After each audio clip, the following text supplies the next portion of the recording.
Hello, ladies and gentlemen. I am Dr. Claudia Albers, Planet X research and professional physicist.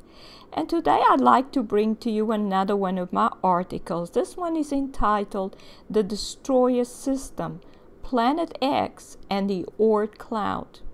Now, the Oort cloud is a hypothetical shell of objects at a distance of between 50,000 and 200,000 AU from the Sun. The Oort cloud theory arose out of a need to explain where comets were coming from. These objects, which gain a colorful tail when they move toward the inner solar system, come from every possible direction in space, from the ecliptic, from the northern celestial hemisphere, and from the southern celestial hemisphere. So the cloud would have to be a spherical shell around the Sun. From the orbits of these objects, it was determined that they should be coming from a distance of between 50,000 and 200,000 AU. And 1 AU is the distance between the Sun and the Earth. So here's an illustration of what that shell would look like. So this would be made out of comet nuclei. But comets are not dirty snowballs, as is usually portrayed by accepted astronomical theory. They are either rocky asteroid-type objects, or they are stellar, planetary, or moon cores. And they are members of the Planet X system of dead or energy-depleted stars. As I detailed in Article 367 entitled Planet X Coming in as Comets and Affecting the Earth, the Planet X system is usually referred to as the local interstellar cloud, which is 30 light years in extent and which corresponds to 2 million AU. The Planet X system is making contact with the solar system matter right at the edge of the solar system, which is causing the interstellar cloud to experience raised temperatures. The Planet X system will not only have dead stars, planets, and moons in it, it will also be filled with dust and debris which these objects generate through shedding their outer layers of material. This occurs because as their energy drops, they lose gravitational influence and thus lose the ability to attract their own outer layers. When dust from the Planet X system makes contact with solar system particles, heating and ionization occurs in what I call the Planet X effect. And you may look at these articles, Article 338, specifically on the Planet X effect, and Article 339, which talks about Planet X and the interstellar medium. And all the details are in those. Now, this therefore means that the term Oort cloud and local interstellar medium are all referring to the same system, the Planet X system, which corresponds to the source of dead or energy depleted objects or stellar cores and their debris, which come to the Sun as what is termed comets and are often observed in the Sun's corona. And we see one of these here. So you can see that's a spherical object in the Sun's corona. So this is one of the stellar cores. This is one of the Planet X system objects. So it's either a dead star, a dead planet. From its size, you can see it's quite considerable because the Sun is so huge. It's most likely the core of a small star. But they come to the Sun as comets. And here's another one that came to the Sun in 2007. And this one traversed the Sun in the Sun's corona. So this is where they come. They come right into the Sun's corona. And this one was not able to stop in the Sun's corona and give rise to a gravitational vortex, but it did traverse the Sun at a reduced speed. That is, it traversed the Sun at about 37 kilometers per second, which is way below the Sun's escape velocity, which is over 600 kilometers per second. So according to normal gravitational law, this is supposed to be impossible. But these objects are able to stop in the Sun's corona and make a gravitational vortex connection, draw a lot of material from the Sun. They're also able to go past the Sun at high speed speed and draw a lot of material from the sun. And then that's what gives rise to what we call CMEs.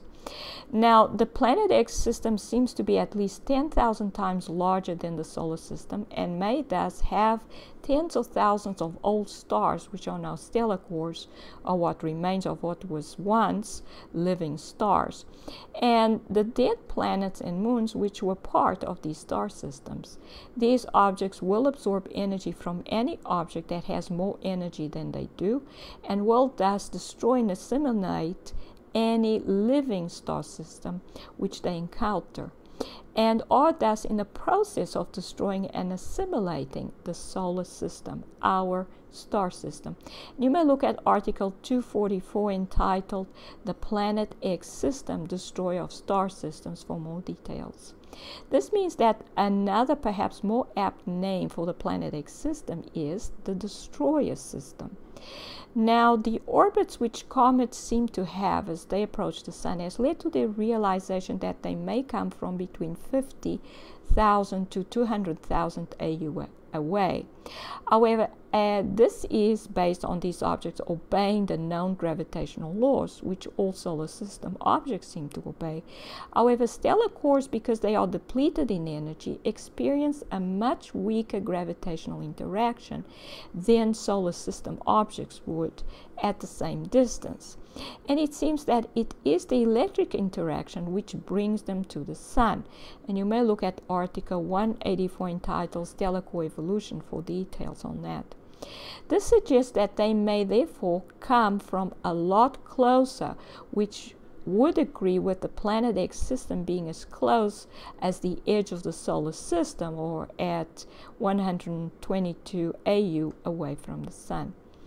So this is illustrated here how the strongest interaction they would experience is because they are like superions. They have a positively charged core, but they've lost their outer negative layer, which the sun still has. Well, it most likely still has some negative electrons left, although these are declining because these objects are removing a lot of the sun's electrons. But therefore they are like a superion, and they are attracted to the sun's negative outer layer.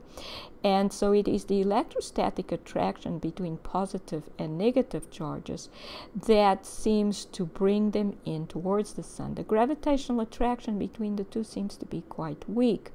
And it's only when they come very close to the sun that they are able to exert enough of an interaction that they can then grab parts of the sun's corona and create gravitational vortices inside the sun's corona.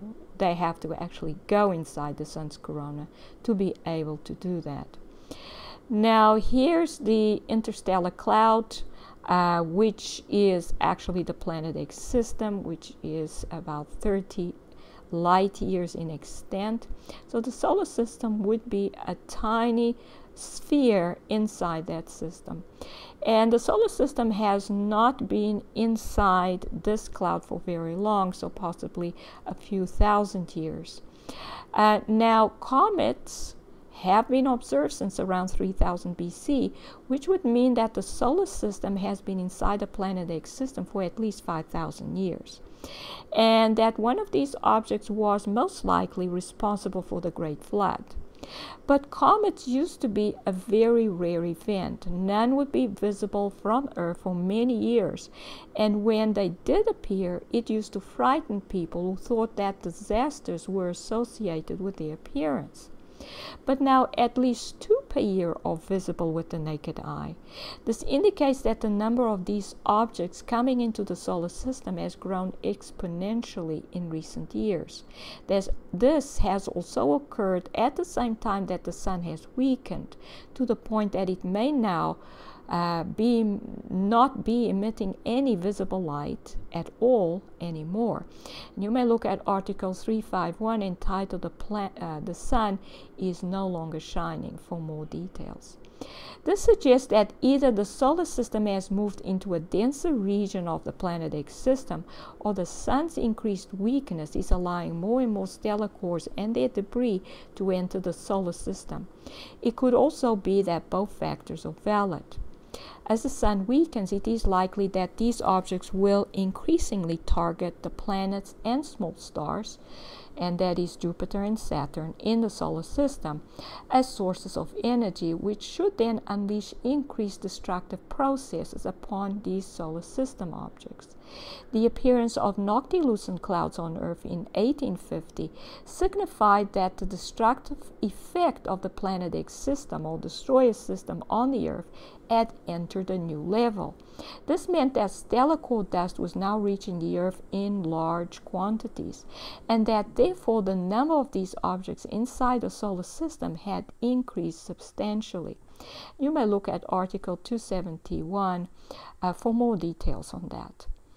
In the same way, the beginning of tornadoes appearing on Earth around 1640 meant that another level of this destructive process had been reached at that time. Tornadoes are the result of small moon cores entering the Earth's atmosphere and producing gravitational vortices. And you may look at Article 357, titled Planet X and Gravitational Vortices, Hurricanes, Tornadoes, and Waterspouts for more details. The fact that the incidence of tornadoes has greatly increased to the point that they started appearing in regions on Earth that had never before seen any also means that the destructive process has been increasing. The appearance of ocean recession and tidal surge events also point to an increase in the destructive effects of the destroyer system on the Earth. And here are tornadoes and waterspouts. And basically these are as a result of the Planet X system affecting the Earth. This actually means that there are objects inside the atmosphere that are producing gravitational connections in the form of gravitational vortices with the Earth. These objects will also increasingly cause earthquakes, volcanic eruptions, and fissuring of the Earth's surface. Their debris may impact as asteroids, and as larger size of these objects reach the Earth, it means that the Earth may experience a crustal displacement. And here is one of these objects in the Sun's corona producing a vortex connection with the Sun. A gravitational vortex is sometimes called a solar tornado, because that's what it is. These gravitational vortices are tornadoes in the Sun's atmosphere, and they basically produce the same thing in the Earth's atmosphere when they enter the Earth's atmosphere. So in conclusion, the Oort cloud and the local interstellar cloud refer to the system of dead stars, planets, moons, and their debris, which come into the solar system and are seen as comets from Earth. I have named the system the Planet X system of stellar cores, but as its effect on the solar system and on the Earth are incrementally destructive, it may be more aptly named the destroyer system. And these are the references. This is Dr. Claudia Albers, Planet X physicist. Thank you for watching.